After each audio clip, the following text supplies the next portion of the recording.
નિજાનંદ જાગાણી અભિયાનની 44મી શિબિર ઝાલોદ રામ દ્વારા કમ્પાઉન્ડ ખાતે યોજાઈ।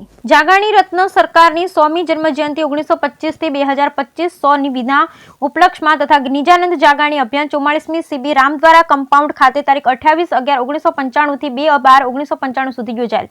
તેની યાદગીરીના ભાગરૂપે આજરોજ વસંત પંચમી તારીખ 2/12/2025 ને રવિવારના રોજ રામ દ્વારા કમ્પાઉન્ડ ખાતે એક દિવસીય બ્રહ્મ જ્ઞાન ચર્ચા મહોત્સવના કાર્યક્રમ યોજાયેલ હતો, જેમાં પન્ના ધામ મધ્યપ્રદેશના દિલીપ મહારાજ, જ્ઞાનપીઠ સરસ્વતી મહાત્મા અર્જુન મહારાજ તેમજ આચાર્ય સૂર્ય પ્રતાપ પધારેલ હતા।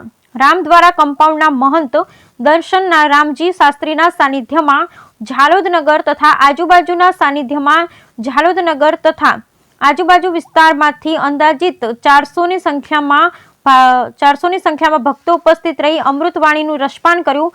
ઉપસ્થિત સૌ લોકોના સુંદર સાથ સહકાર થકી આ પ્રોગ્રામ સફળ રહ્યો હતો તથા છેલ્લે ઉપસ્થિત સૌ લોકો માટે ભોજન પ્રસાદની વ્યવસ્થા પણ આયોજન કમિટી દ્વારા કરવામાં આવી। આ પ્રોગ્રામ ઝાલોદ પંથકના સુંદર સાથ સહકાર દ્વારા કરવામાં આવ્યો।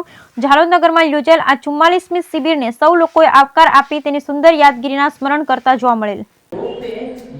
श्री धर्मवीर जागरण रत्न सरकार श्री जन्म शताब्दी 1925 थी तो 2025 सुधी 100 वर्षनी उजवणी અને 30 વર્ષ પહેલાં આજ રામદરા કમ્પાઉન્ડના સ્થાને અમે 44મી નિજાનંદ જાગણી સંપ્રદાય અભિયાનની શિબિર કરી હતી। એમાં ઘણા બધા 7 દિવસની શિબિરમાં લગભગ રોજ 500-700 લોકોની હાજરી રહેતી હતી અને વિવિધ આજુબાજુના ગામડાના લોકો પણ એનો લાભ લીધો, નગરના લોકોએ પણ એનો લાભ લીધો। તેની યાદમાં આજે આ વસંત પંચમીના શુભ દિને આ એક બધા લોકોએ ભેગા થઈને નક્કી કર્યું કે ભાઈ આપણે 30 વર્ષ પહેલાં જે શિબિર કરી હતી તેની યાદમાં આજે વસંત પંચમીના દિવસે આવો એક ધાર્મિક કાર્યક્રમ કરીએ।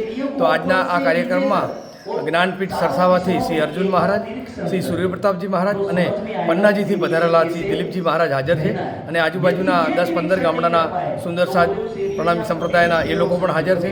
ભોજન પ્રસાદ લઈને છૂટા પડવાના છે। 3 કલાકનો ચર્ચાનો પ્રોગ્રામ છે, ત્યારબાદ ભોજન પ્રસાદ લઈને છૂટા પડવાના છે।